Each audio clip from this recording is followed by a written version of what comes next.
नमस्कार, स्वागत है आप सभी का हमारे प्रोग्राम में। मैं हूं आपके साथ मानवर्धन कंठ और आज की परिचर्चा का विषय है अनुसंधान विशेषांक 2019। ग्लोबल इनोवेशन इंडेक्स यानी कि वैश्विक नवाचार सूचकांक 2019 की रिपोर्ट के अनुसार भारत इनोवेशन के मामले में विश्व में 52वें स्थान पर पहुंच गया है। वर्ष 2018 में भारत 57वें स्थान पर था, जबकि 2015 में 81वें पायदान पर था।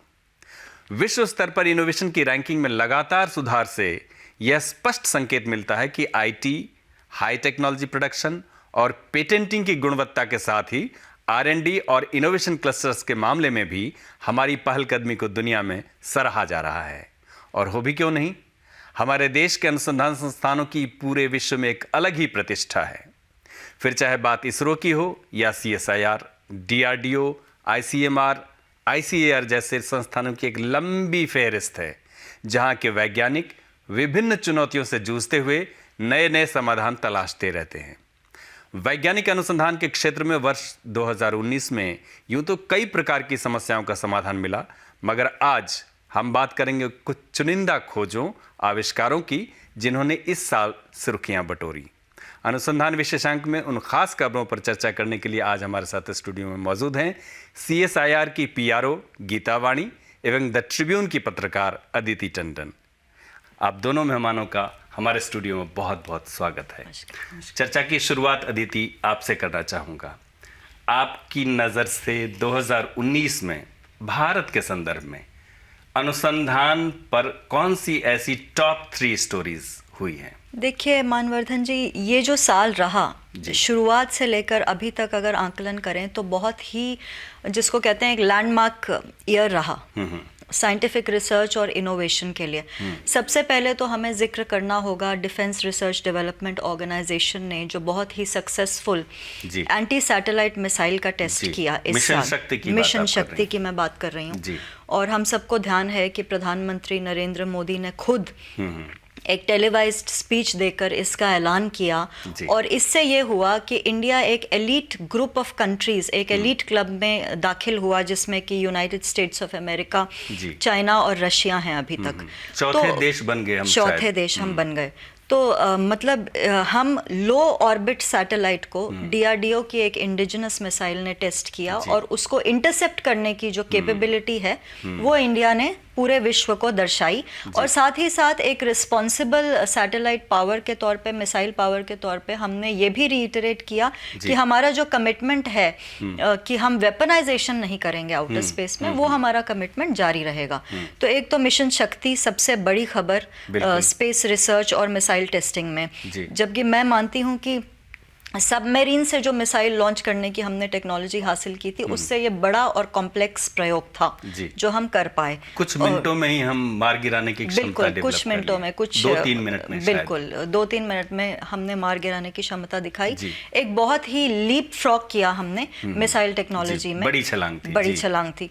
दूसरा जो मैं मानती हूँ, वो इंडियन स्पेस रिसर्च ऑर्गेनाइजेशन इस साल पूरे साल सुर्खियों में बना रहा, न सिर्फ भारत में बल्कि ग्लोबली। और इंडिया को, जिसको कहते हैं कि ग्लोबल स्पेस टेक्नोलॉजी के मैप में इसरो ने लाकर खड़ा कर दिया।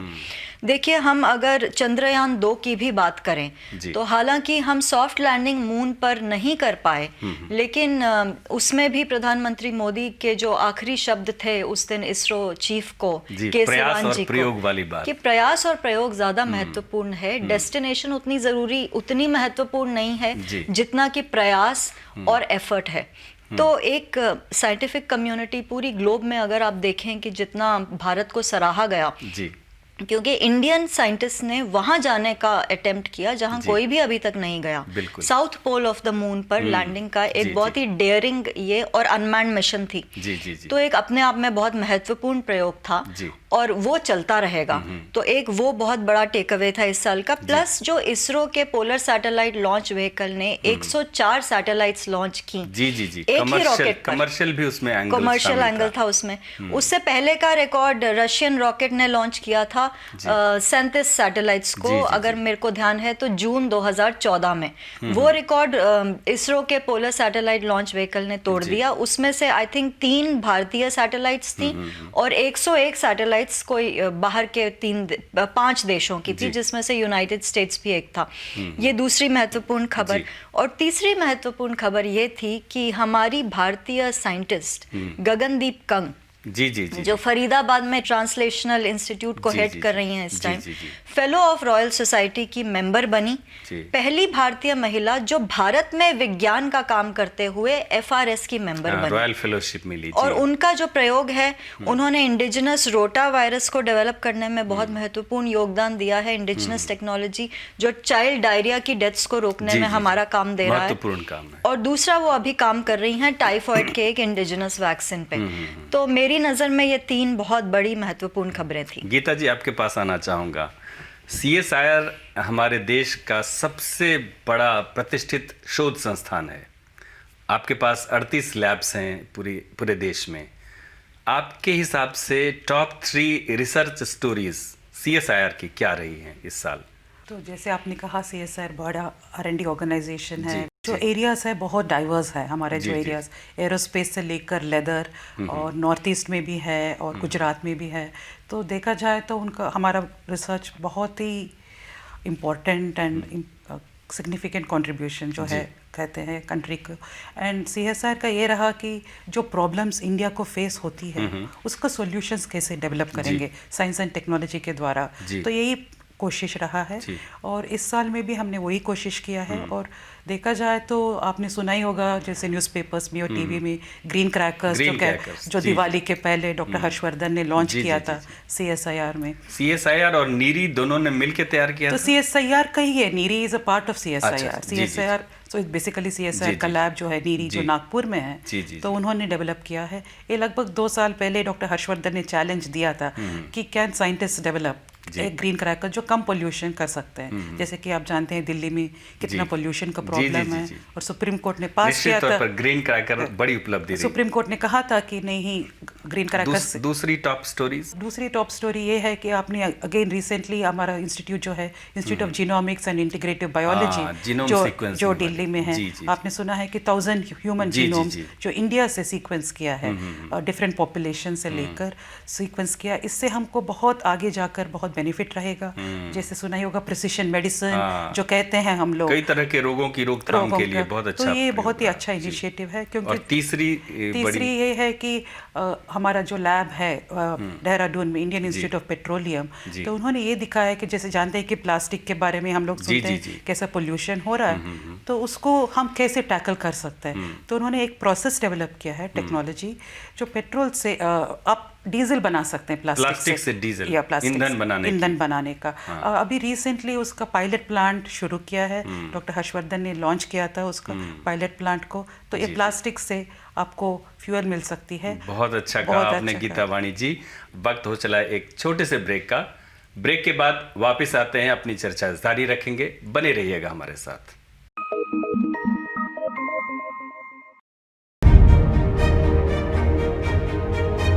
इंडिया साइंस एक इंटरनेट आधारित विज्ञान वेब चैनल है।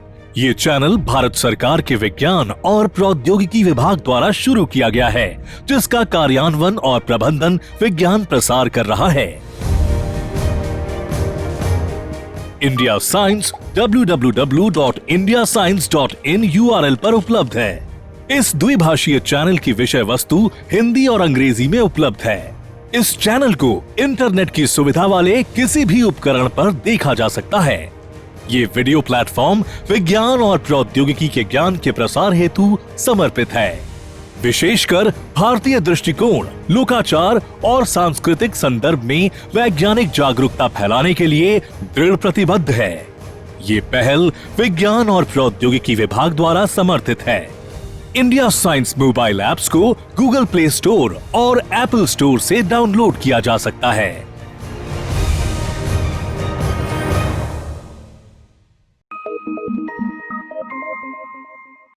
ब्रेक के बाद एक बार फिर से आपका स्वागत है हमारी परिचर्चा में। आज की परिचर्चा का हमारा विषय है अनुसंधान विशेषांक 2019। अदिति टंडन जी, आपसे जानना चाहूंगा कि इंडिया में रिसर्च कल्चर को प्रमोट करने के लिए क्या कुछ किए जाने की आवश्यकता है, और गूगल रिसर्च इंडिया जैसे इनिशिएटिव्स जो लिए गए हैं वो किस हद तक इस प्रयास को सार्थक करते हैं? एक बहुत ही व्यापक आपने सवाल किया है मानवर्धन जी, जिसका जवाब सभी खोज रहे हैं जी। कि क्या ऐसा किया जाए जिससे कि रिसर्च कल्चर हमारे बडिंग स्टूडेंट्स में जो साइंस में आ रहे हैं, मैथमेटिक्स रिसर्च में आ रहे हैं, उनको इस तरफ रुझान बढ़े। जी।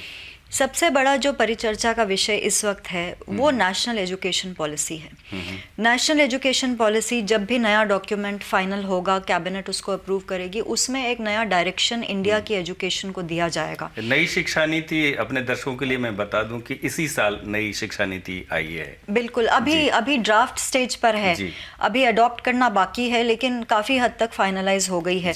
सबकी नज़रें शिक्षा नीति पर हैं ये देखने के लिए कि किस तरीके से और किस तरफ हमारी हायर एजुकेशन को वो ले जाना चाहती है। हम देख रहे हैं बहुत सालों से कि हमारे देश में एक चर्चा ये भी चल रही है कि क्या हम IITs, Indian institute of science और हमारे तमाम मेडिकल कॉलेजेस जो हैं उसमें बच्चों को एडमिट करने का जो हमारा तरीका है, जो एक नेशनल टेस्टिंग का तरीका है, IIT और जॉइंट एंट्रेंस एग्जामिनेशन को क्रैक करने के लिए बच्चे 9वीं कक्षा से ही तैयारी शुरू कर देते हैं। कोचिंग कल्चर शुरू हो जाता है। कोचिंग कल्चर शुरू हो जाता है। आप देख रहे हैं कि कोटा एक बहुत बड़ा कोचिंग हब बनता जा रहा है और वहाँ पर एक पूरा व्यवसाय कोचिंग के आसपास पैदा हो रहा है। हो क्या रहा है कि बच्चे कोचिंग कल्चर में से निकलकर IITs, JEE और मेडिकल एंट्रेंस, अब तो नीट एग्जामिनेशन आ गया, उसको क्रैक तो कर लेते हैं, लेकिन आगे जाके तो उनको रिसर्च के कल्चर में अपने आप को ढालना ज़रूरी है। उसमें आपको फाउंडेशनल नॉलेज चाहिए, उसमें आपको अलग तरीके की इनोवेटिव थिंकिंग चाहिए। आपने इनोवेशन इंडेक्स का जिक्र किया, एंटरप्रेन्योरशिप और क्रिएटिव स्किल्स चाहिए। अब कोचिंग कल्चर आपके उन स्किल्स को मारने का काम करता है। बहुत से ऐसे एक्सपर्ट्स हैं जिन्होंने बार बार सरकार को ये कहा है कि क्या हम शिक्षा नीति को इस तरीके से ट्वीक कर सकते हैं कि हम बच्चे की नॉलेज को टेस्ट करें। हम ये ना टेस्ट करें कि उसे क्या नहीं आता, हम ये टेस्ट करें कि उसे क्या आता है। हम पेपर इसलिए ना सेट करें कि बच्चों को फेल करना है, इसलिए टेस्ट सेट करें कि उनको आगे लाना है, उनकी क्रिएटिविटी को बढ़ाना है। तो इस कोचिंग कल्चर से जब तक हम नहीं लड़ेंगे, रिसर्च का कल्चर पैदा नहीं होगा, क्योंकि दोनों एक साथ नहीं चल सकते। रिसर्च करने के लिए पेशेंस चाहिए, फेलियर को एब्जॉर्ब करने के लिए करेज चाहिए। अब जैसे लूनर लैंडिंग हमारी फेल हो गई चंद्रयान 2 की, लेकिन प्रधानमंत्री ने एनकरेज किया सारे साइंटिस्ट को ये कह के कि प्रयोग करना इंपॉर्टेंट है। हमें अपने बच्चों को भी ये समझाना है कि फेलियर से अपना दिल नहीं तोड़ना है। और हमने ये भी सुना है, बहुत अनफॉर्चुनेट इंस्टेंसेस होते हैं कि आप IITs क्रैक करके IIT कल्चर में तो चले जाते हैं, लेकिन वहाँ जब आपकी एक्चुअल नॉलेज को टेस्ट करने की बात होती है तो बच्चे कोप नहीं कर पाते। कितने केसेस पीछे हुए हैं कि सुइसाइड्स होने शुरू हो गए हैं। अब IITs ने बुनियादी सवाल इन्होंने उठाया यहाँ पे। गीता वानी जी, आपसे जानना चाहूँगे, ये तो प्रॉब्लम है, अगर प्रॉब्लम है कि कोचिंग कल्चर और क्रिएटिव कल्चर या रिसर्च कल्चर, इनोवेशन कल्चर दोनों को एग्जिस्ट नहीं कर सकते, ये अगर प्रॉब्लम है तो CSIR इस मामले में क्या सोचता है, इसका सॉल्यूशन क्या है? नहीं, आपने बड़ी अच्छी बात कही है। और CSIR ने पहले से ही CSR का लैब्स जो है ओपन डे करके मनाते हैं, जो हमारा फाउंडेशन डे होती है। तो उसमें बहुत सारे बच्चों को it's open to the public, कोई भी बच्चे आके लैब को विजिट कर सकते हैं। ये तो चलता रहेगा, चल ही रहा है। लेकिन 2 साल पहले हमने एक नया प्रोग्राम शुरू किया है जिसको कहते हैं जिज्ञासा। इसमें क्या, we are connecting with the students, जैसे केंद्रीय विद्यालय हो, नवोदय विद्यालय हो, गवर्नमेंट स्कूल से हो। तो इसमें क्या हो रहा है, बहुत सारे स्टूडेंट्स विजिट करते हैं CSR लैब्स को, और साइंटिस्ट उनको लैब विजिट करते हैं, एक्सप्लेन करते हैं जैसे रिसर्च कैसा चल रहा है, क्या नया नया साइंस एंड टेक्नोलॉजी हो रही है। तो उससे उनको इंटरेस्ट बढ़ रही है। तो और टीचर्स को भी ट्रेन करते हैं हम, और हमारे साइंटिस्ट भी स्कूल्स को विजिट करते हैं और वहाँ पे बताते हैं कि कैसा रिसर्च होता है, उसमें क्या नए नए चीज़ निकल रही है। तो लगभग 1 लाख बच्चों को विजिट किया है पिछले 2 साल में CSR के सारे लैब्स में। ये बड़ा ही सक्सेसफुल रहा है प्रोग्राम, और इससे हमको उम्मीद है कि बच्चों को साइंस का एक्सपोजर मिले, रिसर्च एंड डेवलपमेंट क्या होता है। ये बड़ा अपॉर्चुनिटी है कि आगे जाके शायद उनको अच्छा लगे कि साइंस एंड टेक्नोलॉजी पे काम करना है, देश के के लिए। तो ये एक प्रोग्राम रहा है। और कुछ पॉलिसीज इस बार 2019 में आई, जैसे साइंटिफिक सोशल रिस्पॉन्सिबिलिटी SSR की पॉलिसी आई, या अदिति आप जानती हैं इंडिया इनोवेशन इंडेक्स पहली बार यहाँ हमने इंट्रोड्यूस किया 2019 में, ग्लोबल इनोवेशन इंडेक्स की तर्ज हमने पे। डोमेस्टिक यूनिवर्सिटी रैंकिंग्स भी शुरू की इस साल। जी, लेकिन यहाँ पे मैं जानना चाहूँगा कि रिसर्च कल्चर को अगर इस्टेब्लिश करना है इंडिया में, कहीं इसमें फंडिंग की भी बात आती है कि क्या हम वैश्विक स्तर पर देखें तो भारत में फंडिंग की क्या स्थिति है रिसर्च में? यूनाइटेड स्टेट्स ऑफ अमेरिका का जो नेशनल साइंस फाउंडेशन है, जी। उसने एक पब्लिकेशन निकाल के ये कहा है कि भारत अब तीसरे नंबर का देश है पूरे विश्व में को लेकर के, रिसर्च पब्लिकेशंस को लेकर के। अब आप देखिए कि भारत जब शुरुआत हमने इंडिपेंडेंस के बाद की थी तो हमारा साइंटिफिक टेम्पर पर बहुत जोर था। उस समय के प्रधानमंत्री और उसके बाद कॉन्सिक्वेंटली जितने भी प्रधानमंत्री आए, उन्होंने रिसर्च और डेवलपमेंट को बहुत तवज्जो दी। 1981 के दशक को अगर आप देखिए, वहाँ तक इंडिया की जो कंट्रीब्यूशन थी ग्लोबल साइंस में वो 3.1% थी। उसके बाद अनफॉर्चुनेटली 1980s और 1990s के दशक में कहीं ना कहीं हमारी साइंस और टेक्नोलॉजी में जो इन्वेस्टमेंट है, जो पॉलिसी और पॉलिटिकल विल जिसको कहते हैं इस सेक्टर को आगे ले जाने की, उसमें कहीं कमी देखी गई। तो 2000 के बाद से अभी तक दोबारा वो मोमेंटम हमने पकड़ा है और हम बहुत तेजी से विश्व के साथ compete कर रहे हैं। हम रिसर्च और डेवलपमेंट पर आपको जानकर अचरज होगा कि अब इंडिया, अगर आप 2016 का एक बहुत इंपॉर्टेंट रिपोर्ट था R&D मैगजीन का, जिसमें हमको ये बताया गया था कि हम 6th बिगेस्ट स्पेंडर हैं रिसर्च और डेवलपमेंट पे, और आने वाले टाइम पे साउथ कोरिया और जर्मनी से हम आगे निकलने वाले हैं। बहुत अच्छी बात आपने शेयर की हमारे साथ। लेंगे एक छोटा सा ब्रेक के बाद फिर वापस होंगे और चर्चा हमारी जारी रहेगी। बने रहिएगा हमारे साथ।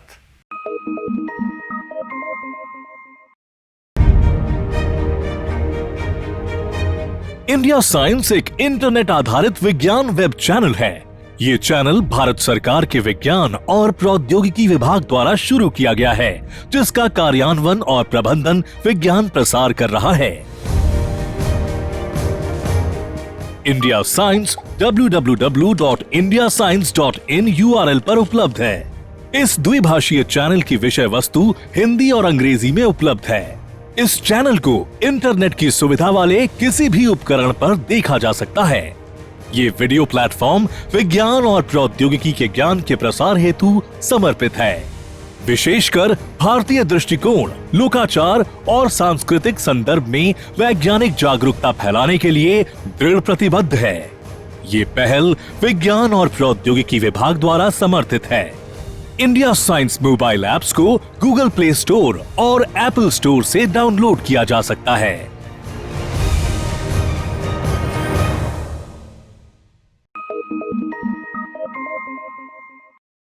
ब्रेक के बाद एक बार आपका फिर से स्वागत है हमारी परिचर्चा में, अनुसंधान विशेषांक 2019। गीता वाणी जी, कोई स्टूडेंट अगर अपना करियर रिसर्च के फील्ड में एस्टेब्लिश करना चाहे, अनुसंधान के क्षेत्र में अपना भविष्य बनाना चाहे, उसको क्या करना चाहिए? जैसे कि 11th एंड 12th में जो साइंस लेते हैं ज़्यादातर बच्चे, वो मेडिकल एंट्रेंस दे के डॉक्टर बनना चाहते हैं या इंजीनियरिंग। बट एक और एरिया होती है जो रिसर्च एंड डेवलपमेंट, जो बच्चे जानते नहीं हैं और ज़्यादातर जानकारी भी नहीं है उसके बारे में। तो वो बच्चे तो जनरली बैचलर्स करते हैं विद ऑनर्स इन केमिस्ट्री हो या बायोकेमिस्ट्री, जेनेटिक्स, फिजिक्स, और उसके बाद जनरली मास्टर्स करते हैं। और मास्टर्स के दौरान वो एक डिसर्टेशन भी कर सकते हैं कुछ यूनिवर्सिटीज़ में, जहाँ तो उनको एक्सपोजर होती है कि रिसर्च एंड डेवलपमेंट क्या है और साइंस एंड टेक्नोलॉजी। और जिन बच्चों को इंटरेस्ट है आगे बढ़ने का, तो वो ज़्यादातर नेट CSI और UGC फेलोशिप जो एंट्रेंस होती है नेशनल लेवल पे, वो देते हैं। और उसके बाद उनको फेलोशिप मिलती है जो PhD रिसर्च करने के लिए या रिसर्च प्रोजेक्ट पे भी काम कर सकते हैं बिना PhD। तो वो ज़्यादातर यूनिवर्सिटीज़ या CSIR के जो 38 लैब्स है, IISc है, Indian institute of science, Indian, फिर ICERS जो अभी बहुत सारे आ गए हैं, और नाइपर्स, और फार्माकोलॉजी की भी रिसर्च होती है, R&D जैसे नाइपर्स में भी कर सकते हैं। तो बहुत सारे तरीके हैं जैसे रिसर्च करने के लिए। एंड तो उसके लिए आपको ये देखना पड़ेगा कि आपका कौन सा बहुत ज़्यादा इंटरेस्ट है, इंटरेस्ट क्या है आपका। तो वो सबसे ज़रूरत है, क्योंकि रिसर्च जो है बहुत लंबा है एंड बहुत कठिनाई है उसमें, बहुत फेलियर होती है। तो उसके लिए पैशन की ज़रूरत है, पेशेंस और पैशन दोनों ज़रूरत है।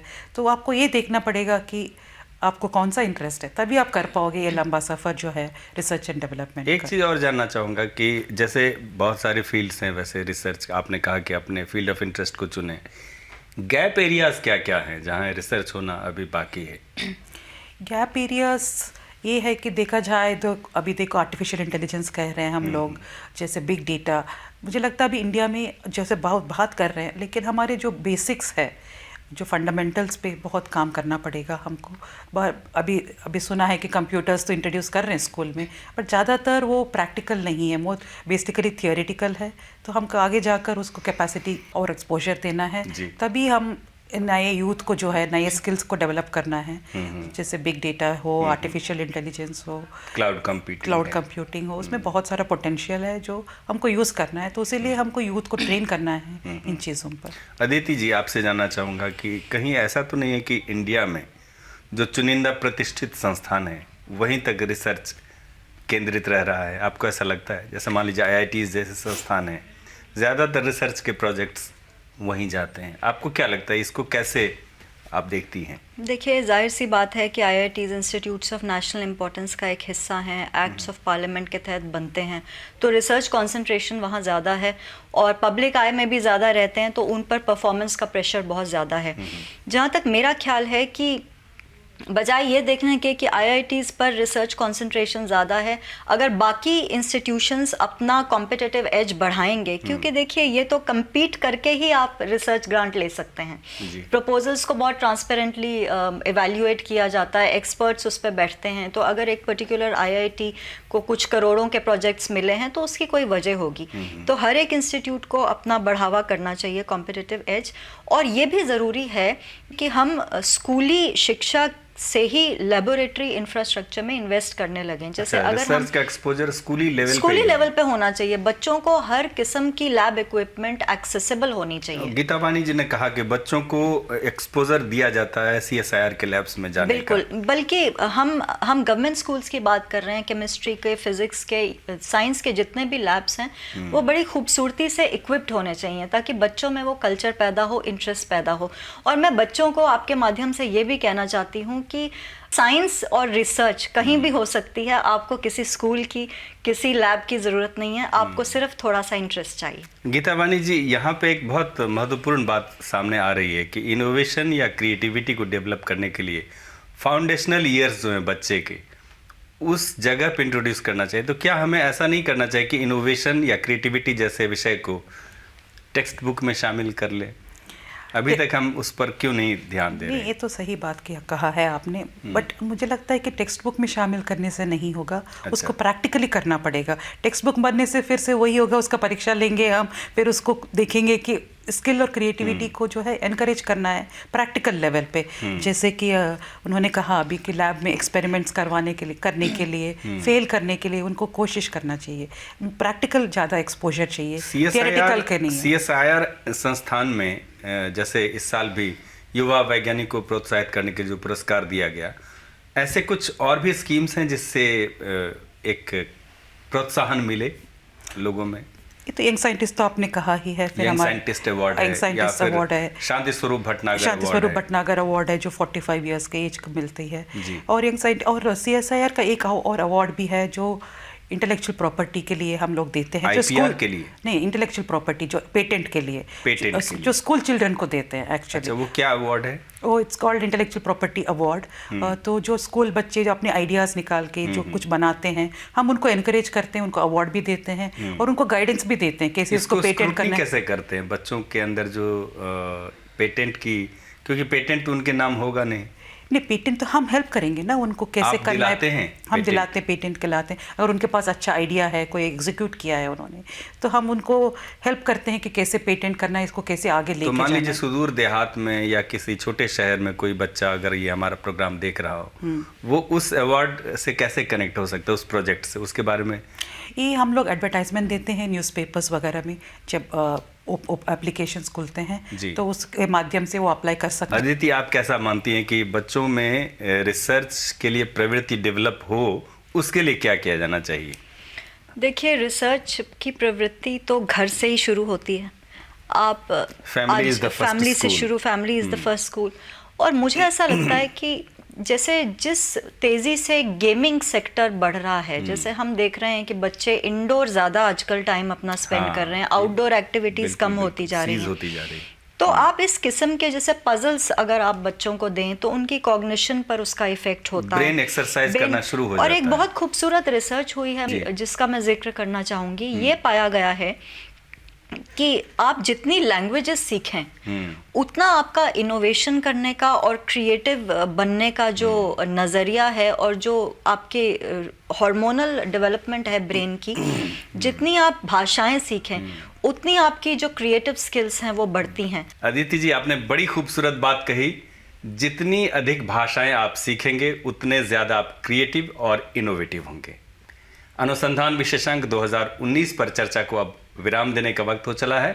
आने वाला साल 2020 अनुसंधान और नवाचार के क्षेत्र में नई सुबह, नई उम्मीदें, नए नए आविष्कार लेकर आएगा। इस विश्वास के साथ आपसे विदा लेते हैं। आज की परिचर्चा में भाग लेने के लिए अपने दोनों मेहमानों का बहुत बहुत धन्यवाद, आभार। उम्मीद करते हैं आज का हमारा ये प्रोग्राम आपको ज़रूर पसंद आया होगा। अपनी राय हमें नीचे लिखे पते पर भेज सकते हैं। अगली बार फिर हाजिर होंगे एक और रोचक विषय के साथ। तब तक के लिए दीजिए हमें इजाज़त। नमस्कार।